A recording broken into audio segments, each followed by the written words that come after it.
Transparency International released its annual report ranking countries based on corruption indices. India topped the list with a corruption rate of 69%, while Vietnam came in second with 64%. This means that 64% of transactions in Vietnam involve some form of corruption, such as bribery. Following the release of this report, the leader of Vietnam's ruling Communist Party launched an anti-corruption campaign called the Burning Furnace Campaign. This campaign led to significant and sweeping changes in the country, starting with the resignation of the President and the Speaker of Parliament, and ending with the dismissal and prosecution of 40% of employees in government sectors, a stagger. All those involved were sentenced to varying prison terms, except for one individual who received the death penalty. Surprisingly, this person was neither a government employee nor mentioned in any accountability committee reports. The shocking twist: this individual was a woman who, with incredible cunning, managed to steal $44 billion from the people through an ingenious. Today I'm going to tell you about a woman who pulled off one of the biggest thefts in history right in the heart of Vietnam. In this story, I'll break down the stages and explain exactly how the theft happened, how the operations were carried out in plain sight, and how no one suspected a thing. Amazingly, this woman wasn't involved in drugs, weapons, or any shady business. Her crime? Pure theft. And let's not forget, the amount she stole was a staggering $44 billion. That's why this heist is considered the largest embezzlement in history. This didn't happen overnight.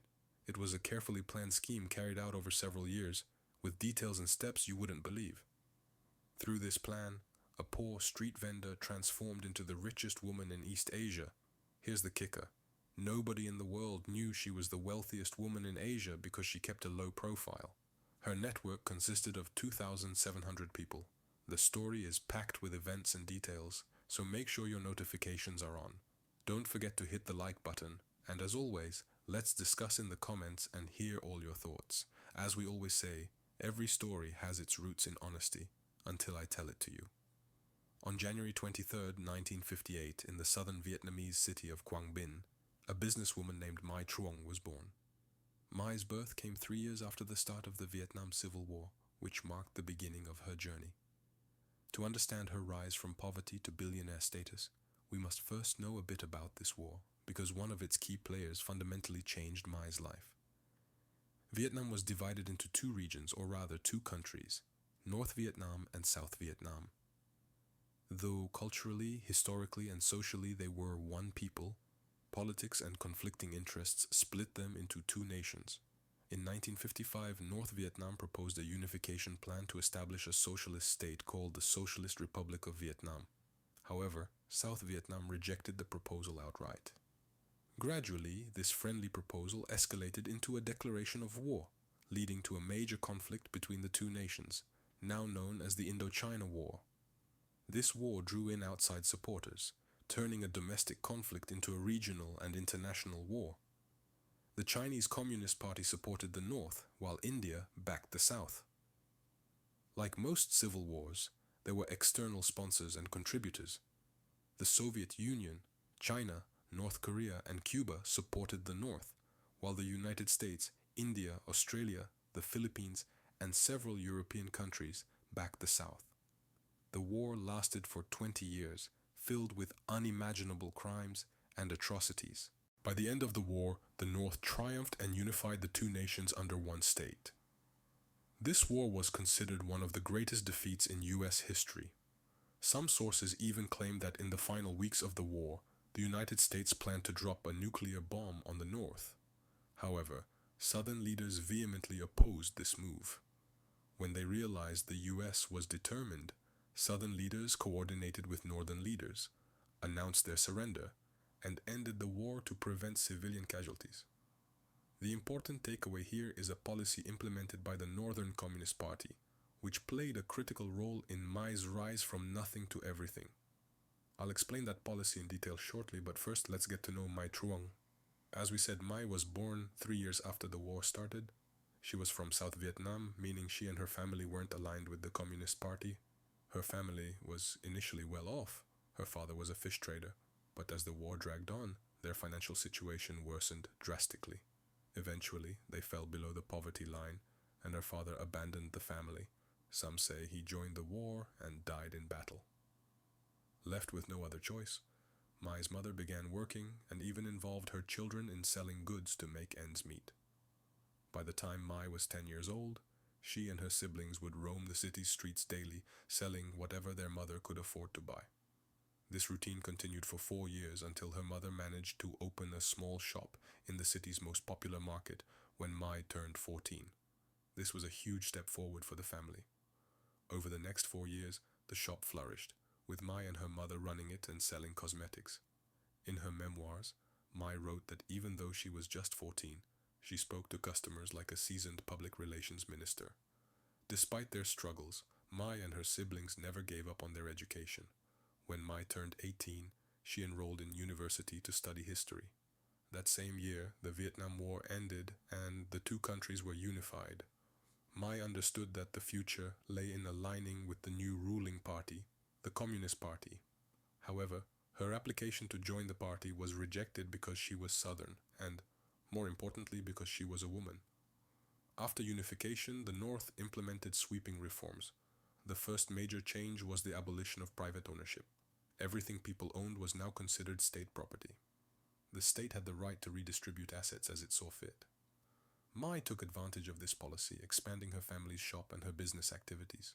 She submitted detailed reports to the Communist Party about the market, who worked there, who opposed unification, who supported it, who liked the Communist Party, who didn't, and most importantly, who had ties to the former Southern government and could pose a threat. Using this information, Mai requested that she and her mother be appointed overseers of the entire market. She argued their case effectively. They were long-time market vendors and part of the working class, the very class that the previous regime had oppressed and neglected. Her reports, strong personality, and a few bribes earned her the position she sought.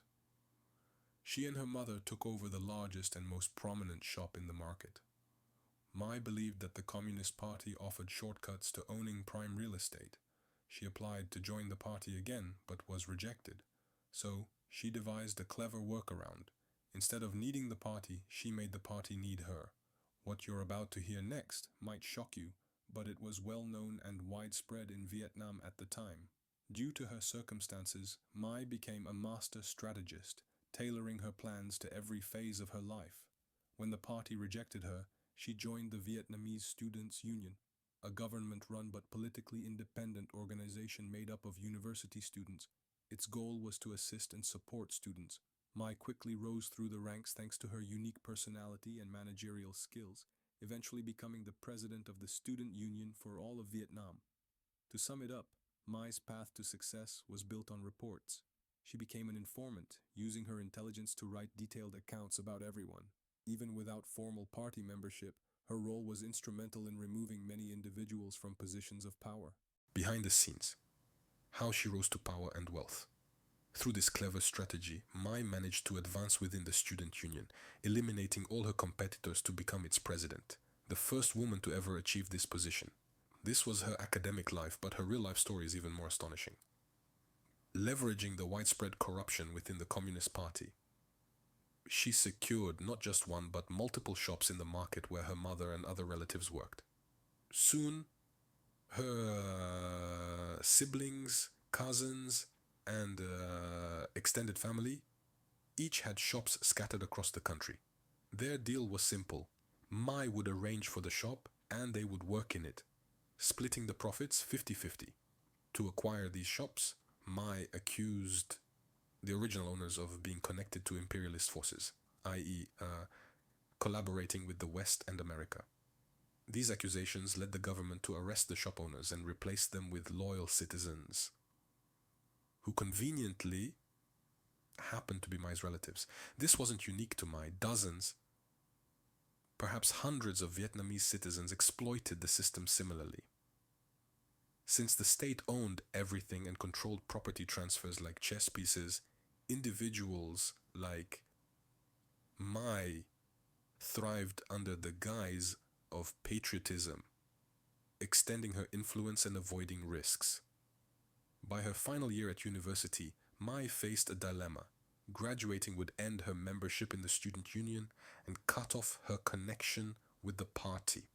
To maintain her position, she enrolled in law school before graduation to remain a student and keep her role in the union. Her tactics paid off when the Communist Party officially invited her to join. They told her she had proven her loyalty and dedication, qualities they valued in southern citizens who wanted to join the party. Ironically, Mai had previously reported her own father to the authorities, accusing him of opposing the unification and fighting against the North. For her, personal gain trumped family loyalty. Despite the invitation, Mai publicly declined to join the party, portraying herself as a free-spirited Vietnamese citizen, independent of any political affiliations. This move not only increased her credibility with students, but also allowed her to monitor them more effectively, uncover hidden agendas, and detect any subversive cells. Remarkably, Mai was just 23 years old at this point. Yet she was orchestrating elaborate plans. Everything she achieved within the union and the party translated into real estate acquisitions. In just 5 years, she and her family transitioned from poverty to unimaginable wealth, but all in secret.